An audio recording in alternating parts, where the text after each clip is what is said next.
Everyone, मैं हूं रंजीत ओबरॉय और आप देख रहे हैं फैशन गुरुकुल। तो आज हम बात करेंगे एक वेरी सेंसिटिव टॉपिक के ऊपर, फैशन इंडस्ट्री के बारे में। टॉपिक है फैशन इंडस्ट्री में आने के बाद पैसा कब और कैसे बनता है। दोस्तों, मैं ये वीडियो इसलिए बना रहा हूँ क्योंकि बहुत सारे जो स्टूडेंट्स हैं वो अज्यूम कर लेते हैं कि फ़ैशन इंडस्ट्री में जाने के बाद, डिग्री लेने के बाद एक अच्छी अर्निंग स्टार्ट हो जाएगी, लेकिन ऐसा नहीं है। फ़ैशन इंडस्ट्री जो है वो स्लो इंडस्ट्री है, यहाँ पैसा जाते ही नहीं बन जाता है। तो इसके लिए आपको धीरे धीरे काम करना पड़ेगा और धीरे धीरे ये आपका मनी को, आपके सैलरी को ग्रो करेगा।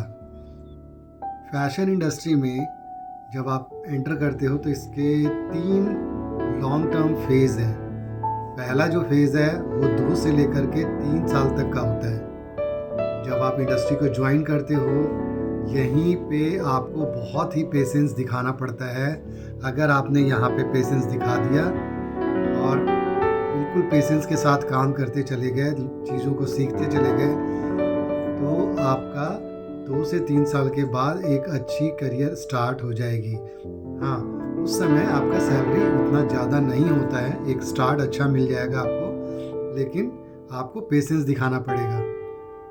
यही वो टाइम होता है जब आप डीमोटिवेट भी हो सकते हो। आपको डेडलाइन, प्रेशर और डेली बहुत सारे मिस्टेक्स के साथ आपको करेक्शन करते हुए आपको चीज़ों को सीखना है।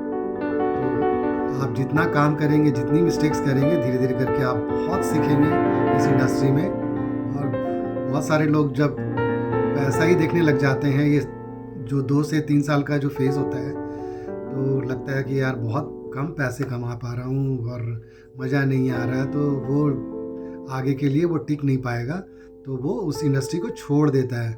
तो आपको पेशेंस दिखाना बहुत ज़रूरी है इस फेज़ 1 में। अब हम बात करते हैं फेज़ 2 है स्टेबिलिटी फेज़। ये वो टाइम है जब आप बहुत सारी चीज़ों को सीख चुके होते हो और 3 साल के बाद क्या होता है आपके साथ कि जो आपके सीनियर्स हैं या आपके ओनर्स हैं, वो आपके ऊपर काम को छोड़ना शुरू करते हैं। उस चीज़ को आप एक बहुत तरीके से आप हैंडल करना सीख जाते हो। तो ये वो टाइम है जब आप धीरे धीरे करके स्लोली अर्निंग को इंक्रीज़ करना शुरू कर देते हो और ओनर्स को पता चल जाता है या आपके सीनियर्स को पता चल जाता है कि मैं इसके ऊपर काम को छोड़ सकता हूँ और ये बखूबी अच्छे से इस काम को अपनी जिम्मेदारी के साथ, पूरी रिस्पॉन्सिबिलिटी के साथ निभा पाए। इसी फेज़ में आपका कॉन्फिडेंस बिल्कुल बिल्टअप होगा और काफ़ी बढ़ चुका होगा।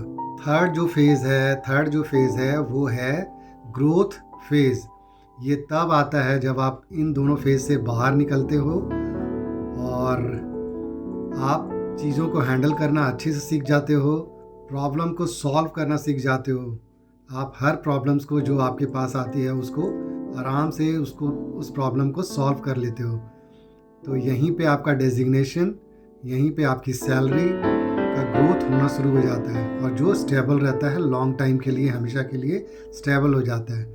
इसीलिए मैं बोल रहा हूँ बच्चों, जब आप प्रॉब्लम को समझकर आप काम करते हो तब आपका इस इंडस्ट्री में रहना बहुत ही उचित होता है और आप टिके रहोगे इसमें लॉन्ग टर्म के लिए और आपकी सैलरी भी लॉन्ग टर्म के लिए बहुत अच्छी हो जाएगी। लेकिन बाद में, स्टार्टिंग में आपको बहुत ही पेशेंस के साथ काम। और भाई, अगर आप लोग चाहते हो कि फास्ट मनी मिले, बहुत जल्दी इनकम हो, तो भाई ये फैशन इंडस्ट्री आप लोगों के लिए नहीं है। इसको आप बिल्कुल छोड़ दीजिए। अंडरस्टैंड? अगर आप स्लोली ग्रो करना चाहते हो और लॉन्ग टर्म के लिए आपको करियर चाहिए, तो आप जो मैंने बताया है शुरू से लेकर अभी तक के इस वीडियो में, उस चीज़ को फॉलो कीजिए और इंडस्ट्री को join. Hope you understand all the things. तो शुरू से लेकर अभी तक के इस वीडियो को पूरा देखने के लिए मैं आपका बहुत बहुत धन्यवाद करता हूं और मैं चाहता हूं कि इस वीडियो को अगर आपको पसंद आया है तो ठीक है, लाइक कीजिए, नहीं पसंद आया तो कमेंट कीजिए। आगे आने वाली वीडियो में हम और भी अच्छे टॉपिक के ऊपर बात करेंगे।